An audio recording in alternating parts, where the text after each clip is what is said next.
হাসির রাজা, জ্ঞানের রাজা, রসিক রাজা। এই দেখো, তুমি এখনো রেগে আছো আমার উপর। আমার রাগতে বয়ে গেছে আপনার ওপর।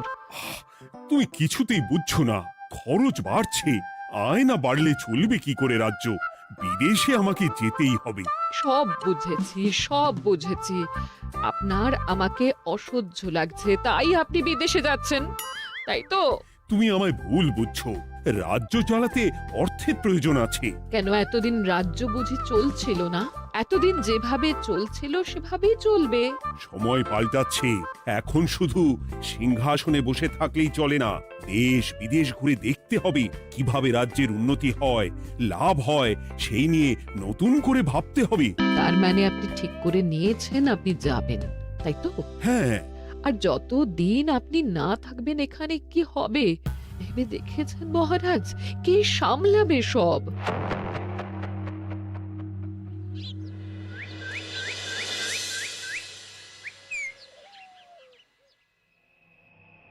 চিঠি?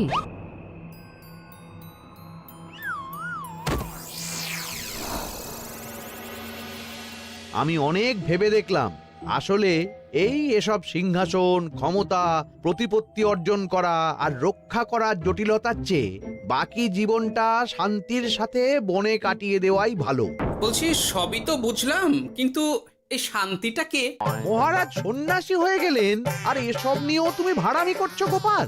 ও মা গো, এবার কি হবে? চিন্তা করবেন না রানীমা, কৃষ্ণনগরকে আমি আমার বুক দিয়ে আগলে রাখবো। আপনার ছাতির মাপটা ঠিক মতো জানেন তো মন্ত্রী মশাই? মানে ওই গোটা কৃষ্ণনগরকে কি আপনি আপনার বুকের মধ্যে আগলে রাখতে পারবেন? গোপাল! মার্জনা করবেন মন্ত্রী মশাই। আমি বলছিলাম কি, ওইসব আগলে টাগলে রাখার আগে ওই ভালো করে খুঁজে দেখুন সব। মানে কি বলতে চাইছো কি তুমি? মহারাজকে খুঁজে বার করুন মন্ত্রী মশাই, লোক পাঠান। তিনি হয়তো এখনো বেশি দূর যেতে পারেননি। এটা কিন্তু ঠিক বলেছে গোপাল, তাকে একবার যদি খুঁজে পাই আমরা। আপনি চিন্তা করবেন না রানীমা, আমি এক্ষুনি লোক পাঠাচ্ছি। আর গোপাল, রানীমাকে বিশ্রাম নিতে দাও। যাও এখন, যত সব।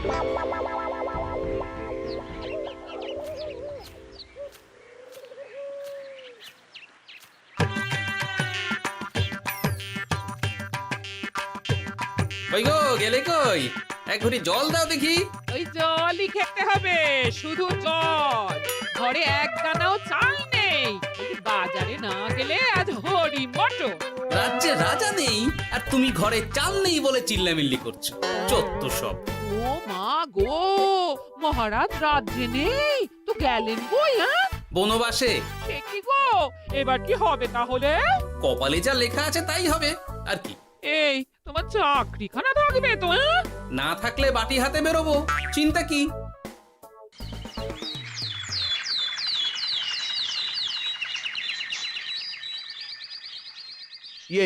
মহারাজ যখন নেই তখন আমি যখন এ রাজ্যের মহামন্ত্রী, তখন আমি এত মানে করার কি আছে মন্ত্রী মশাই? মহারাজ নেই তো কি হয়েছে, রানীমা তো আছেন। আমরা তার কথা মতোই চলব। গোপাল একদম উচিত কথা বলেছে। হ্যাঁ, আমিও তো তাই বলছিলাম। মহারাজ যখন নেই তখন রানীমার নির্দেশ মতোই তো আমাদের সামলাতে হবে সব। কতদিন আর আগলাবে গোপাল? আজ নয় কাল এই শর্মাকেই বসতে হবে এই সিংহাসনে। যতদিন পারি ততদিন তো চেষ্টা করতেই হবে মন্ত্রী মশাই। আপনি যদি চলেন ডালে ডালে, আমি চলি পাতায় পাতায়। রাজা মশাই আছেন? আমি অনেক দূর থেকে আসছি।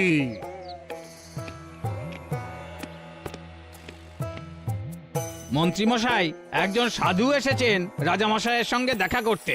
বলছেন অনেক দূর থেকে এসেছেন। জানো না মহারাজ এখন নেই? যাও, চলে যেতে বলো ওকে। মহারাজ নিরুদ্দেশ।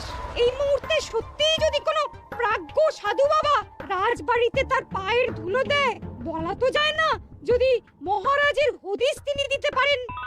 ঠিক ঠিক, একদম ঠিক বলছেন পণ্ডিত মশাই। বেশ বেশ, ডেকে আনো তাকে, দেখি সে কি বলে। মহারাজ আমার প্রণাম নেবেন। উনি মহারাজ নয়, উনি মন্ত্রী। আসুন সাধু বাবা, আসুন, আসন গ্রহণ করুন।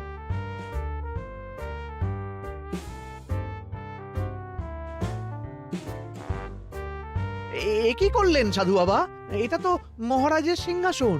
আপনার জন্য আমি অন্য আসনের ব্যবস্থা করে দিচ্ছি, আপনি বরং সেখানে বসুন। ওহ, রাজাই যখন নেই তখন তাঁর সিংহাসনে বসতে ক্ষতি কি? আপনি কি করে জানলেন মহারাজ নেই? বুঝলে না, সাধু বাবা যে অন্তর্যামী গোপাল। এবার কি হবে? উনি যদি বলে দেন মহারাজ কোথায় আছেন, তাহলে তো আমার আর পণ্ডিত মশাই, আগেই ওরকম হামলে পড়বেন না। আচ্ছা, আপনি যদি অন্তর্যামী হন, বলুন তো আমাদের রাজা মশাই কোথায় গেছেন? জবর জটা কালো চুলে দেনামা অতীত বলেন। বুম! মহারাজ বনবাসে গেছেন। এটা যখন বলেছেন সাধু বাবা, তাহলে মহারাজ এখন কোথায় আছেন সেটাও নিশ্চয়ই আপনি বলে দিতে পারবেন। আহ গোপাল, সব বিষয়ে নাক গলিও না তো তুমি। ঠিক ঠিক আছে, রাজা মশাইকে নিয়ে চিন্তা হওয়া তো খুবই স্বাভাবিক, কিন্তু গোপাল, রাজা মশাই বনবাসে গেছেন, তাকে আর সংসার মায়ায় বাঁধা ঠিক কাজ হবে না। এ আপনি কি বলছেন সাধু বাবা? মহারাজ না থাকলে রাজ্য চলবে কেমন করে? নতুন রাজা নির্বাচন করতে হবে। এই তো খেলা জমে গেছে, একে দিয়েই কাজ হবে মনে হচ্ছে। আহা সাধু বাবা, এসব নিয়ে নয় পরে আলোচনা করা যাবে। এই কে আছো? সাধু বাবার পা ধুইয়ে দাও ভালো করে। না, বিষয়টা ঠিক সুবিধের মনে হচ্ছে না। আহা মন্ত্রী, করেছ কি? আমি সাধু মানুষ, এত খেতে পারি কি?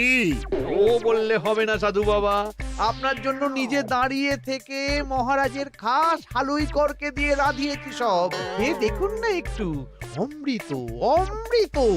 বেশ বেশ, এত করে বলছো যখন, বাহ বাহ, চমৎকার চমৎকার। আমি জানি তো যে এমন খাবার আপনি আগে কখনো খাননি। তা বটে বটে, ভেবেছিলাম কটা দিন বিশ্রাম নিয়ে চলে যাব। এখন দেখছি যা আদর আতিথেয়তা শুরু করেছো তোমরা, তাতে তো মাস কয়েক কাটিয়ে না গেলে আমারই লোকসান হবে।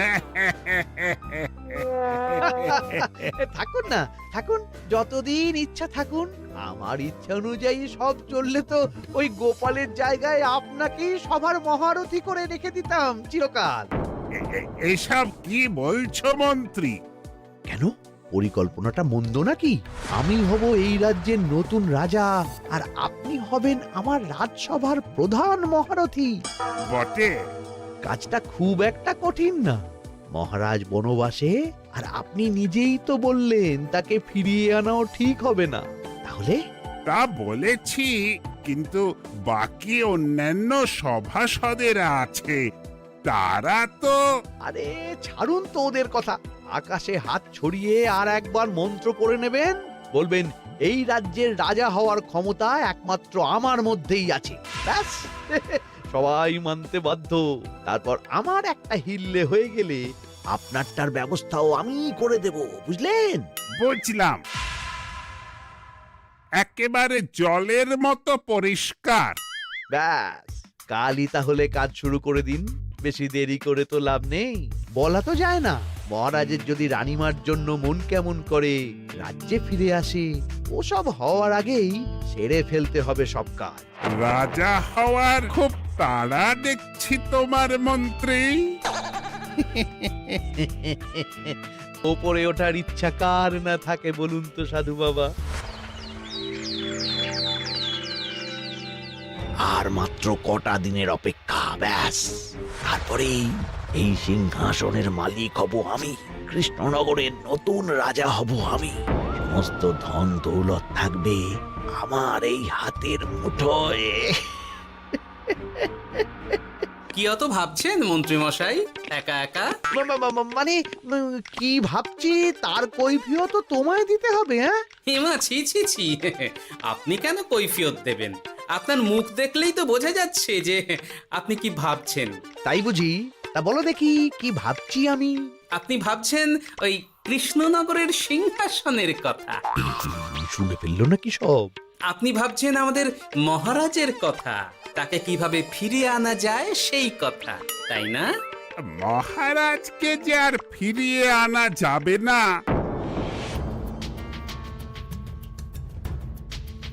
সে কথা তো আগেই বলেছি। তাই যদি হয় সাধু বাবা, আপনি এর একটা কিছু বিহিত করুন, না হলে রাজা ছাড়া রাজ্য। ঠিক বলেছ, রাজা রাজ্য, নুন ছাড়া তরকারি, আলো ছাড়া দিন, জল ছাড়া জীবনের মতো। তাই যত দ্রুত সম্ভব নতুন রাজা নিয়োগ করা দরকার। কিন্তু এ বিষয়ে সিদ্ধান্ত নেওয়ার আগে রানীমার সাথে কথা বলা জরুরি। তার চেয়েও জরুরি একটা কাজ আগে করা দরকার। কিসের কথা বলছেন মন্ত্রী মশাই? গোপালের বহিষ্কার। এ আপনি কি বলছেন মন্ত্রী মশাই? একে রাজা মশাই, তার মধ্যে গোপালের মতো বিচক্ষণ মানুষকে রাজসভা থেকে বহিষ্কার করলে তো রাজ্যেরই ক্ষতি। এটাই হচ্ছে সমস্যা। এই কক্ষে যার যেটা কাজ নয় সে সেটা নিয়ে বেশি চিন্তিত। তুমি বিজ্ঞানে মন দাও, রাজকাজ আমার দায়িত্ব। তাহলে এরকম সিদ্ধান্ত নেওয়ার আগে সবার সাথে আলোচনা করা দরকার। কোনো দরকার নেই, আমি যা বলেছি তাই হবে। রাজ্যের ব্যয়ভার বাড়ছে, এই মুহূর্তে কোনো ভাঁড়কে অযথা বেতন দিয়ে পোষার কোনো মানে হয় না। তাই গোপালেরও কাল থেকে রাজসভায় আসার কোনো দরকার নেই। সবই আমি বুঝতে পারছি মন্ত্রী মশাই। বেশ, আপনি যখন বলছেন, এই আমার শেষ দিন রাজসভায়, চলি সবাই, ভালো থাকবেন।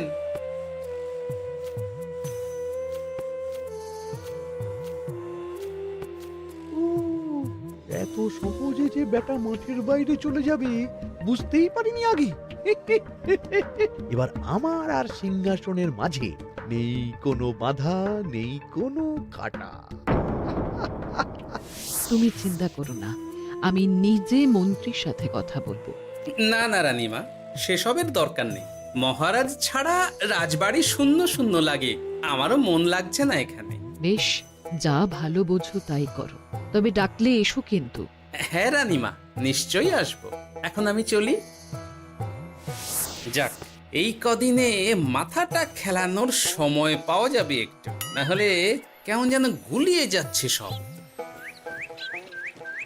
কি যে বলো গোপাল দাদা, এই শেষ দুটো শাকের আটি নিয়েও দরদাম করবে তুমি?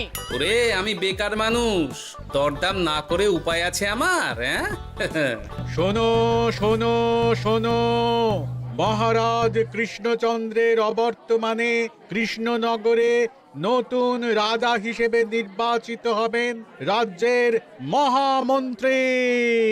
সেই শুভানুষ্ঠানে রাজবাড়িতে আমন্ত্রণ রইল। এসব কি হচ্ছে বলো তো গোপাল দাদা? ভেতরের খবর আছে নাকি কিছু? না গো ভাই, তুমিও যা জানো আমিও ততটুকুই জানি। ও গোপাল দাদা, ব্যাপার কি? এ সময় এখানে কি চাই? রানীমার জরুরি তলব, এখনই ওই রাজবাড়ি যেতে হবে তোমাকে। কিন্তু আমার যে বাজার হয়নি এখনো। আরে ওসব বাজার টাজার পরে হবে, তুমি এখন আমার সাথে চলো তো। মন্ত্রীকে আমি বিশ্বাস করেছিলাম, ও যে এইভাবে বিশ্বাসের সুযোগ নেবে আমি একদম বুঝতে পারিনি। আমাদের এক্ষুনি অন্যান্য সভাসদদের সাথে কথা বলা দরকার রানীমা। কারোর সাথে কথা বলার দরকার নেই রানীমা, আমি নিজেই চলে এসেছি আপনার সাথে কথা বলতে। এখানে কি জন্য এসেছো গোপাল? রানীমার কান ভাঙাতে? বাহ, আপনি সবার মাথা মুড়িয়ে সিংহাসন কবজা করতে পারেন, আর আমি রানীমাকে সেই সত্যি কথা জানাতে পারি না? হ্যাঁ? চুপ! ভুলে যেও না, আমি কৃষ্ণনগরের হবু রাজা। মুখ সামলে কথা বলবে আমার সাথে। এসব কি হচ্ছে মন্ত্রী মশাই? রাজা মশাই নেই, সেই সুবাদে এ কি শুরু করেছেন আপনি? আমায় আপনি ভুল বুঝবেন না রানীমা, আমার হয়ে যা বলার সাধু বাবাই আপনাকে বুঝিয়ে বলবে সব। উনি আর কি বোঝাবেন? কতদিন এসেছেন উনি, কি জানেন এই রাজ্যের বিষয়ে? সাধনা মা, সবই সাধনা। সাধনার জোর থাকলে সবকিছুই জানা যায়, ভূত ভবিষ্যৎ অতীত সব। সেই জোর থেকেই বলছি মা, মন্ত্রীর কপালে আমি জ্যোতি দেখতে পাচ্ছি। মন্ত্রী যদি রাজ্যের রাজা হয়, এ রাজ্যের উন্নতি কেউ ঠেকিয়ে রাখতে পারবে না। আপনাদের একটা কথাও বিশ্বাস করি না আমি, এসব আপনাদের ষড়যন্ত্র। এ আপনি ভুল করছেন রানীমা। যা হোক, যে কথা আমি বলতে এসেছি, রাজা যখন আমি হচ্ছি তখন তো আমাকে এই প্রাসাদেই থাকতে হবে, ফলে আমার স্ত্রীকেও এখানে এসেই থাকতে হবে। সে তো আর একা থাকতে পারবে না, তাই আপনি যদি এই ঘরটা ছেড়ে দিতেন। কিন্তু মন্ত্রীমশাই, তুমি কি বলছো মন্ত্রী? এখানে না থাকলে রানীমা থাকবেন কোথায়? আর আমি তো এমন কোনো বিধান দিইনি যে রানীমাকে অন্যত্র পাঠাতে হবে। সবকিছুর জন্য তো আপনার বিধান দরকার নেই সাধু বাবা, এ আমার নিজের বিধান। আমি রাজা হব, আমার স্ত্রী রানী হবে, তারও তো অধিকার আছে রানীর মতো থাকার, রানীর মহলে থাকার। আপনার ব্যবস্থা আমি অন্যত্র করে দেব রানীমা, আপনি কিচ্ছু ভাববেন না। হাজার হোক আপনি আমাদের প্রাক্তন মহারাজের স্ত্রী বলে কথা। কি বলো গোপাল? আমার মনটা আসলে অনেক অনেক বড়, তোমরা খালি দেখতে পাও না সেটা। কাজটা কি আপনি ঠিক করলেন মন্ত্রীমশাই? শোনো গোপাল, আমাকে ঠিক ভুল বোঝাতে এসো না তুমি, বরং কাল সময় মতো চলে এসো। কৃষ্ণনগরের নতুন রাজার রাজ্যাভিষেকের জন্য মহাভোজের আয়োজন হবে। যতদিন পাচ্ছ খেয়ে নাও পেট ভরে।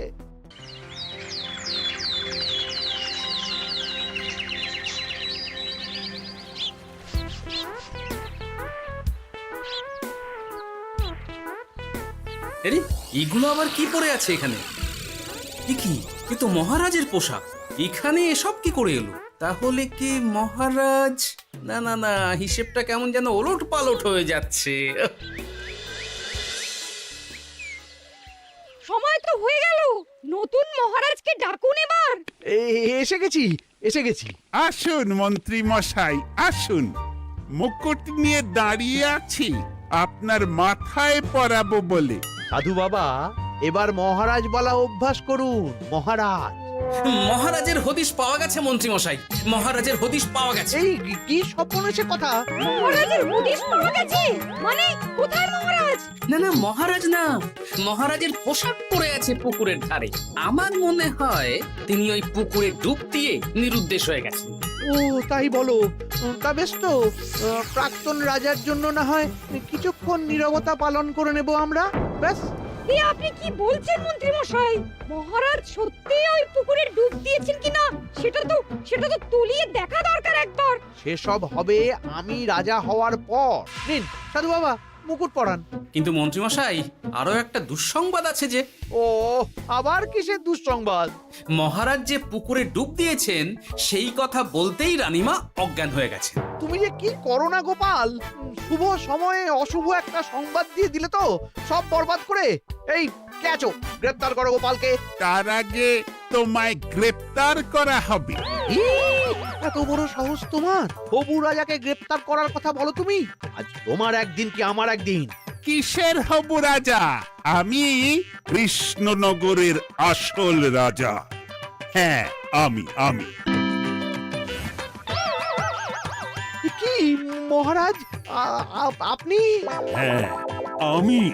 অনেক দিন ধরে তো তোমার বাড়বাড়ন্ত দেখলাম, আজকে খেলা শেষ। কিন্তু গোপাল, রানী কোথায়? কেমন আছে সে? এক্ষুনি তার কাছে আমাকে নিয়ে চলো। রানীমা ভালোই আছে মহারাজ, কিচ্ছু হয়নি তার। কিন্তু তুমি যে বললে রানী অজ্ঞান হয়ে গেছে। এটুকু মিছে কথা না বললে যে আপনার লুকোচুরি খেলাটা এত সহজে শেষ হতো না মহারাজ।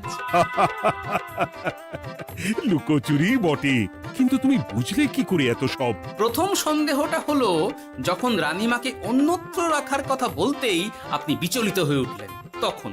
তারপর পুকুর পাড়ে আপনার পোশাক, ব্যাস এটুকুই, আর কিছু নয়। আর প্রথম দিন রাজসভায় এসেই সোজা সিংহাসনে চড়ে বসা, ব্যাস। একে একে 2, আর দুয়ে দুয়ে 4 করে ফেললাম।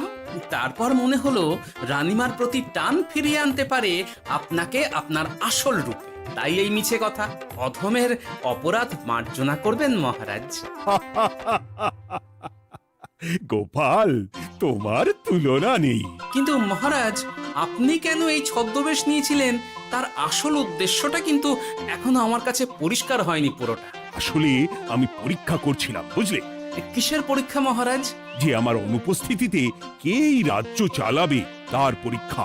এবং আমি ঠিক করেছি যে কদিন ব্যবসার কাজে আমি বাইরে থাকব ততদিন রানীর পরামর্শ মতো সমস্ত কিছু সামলাবে গোপাল।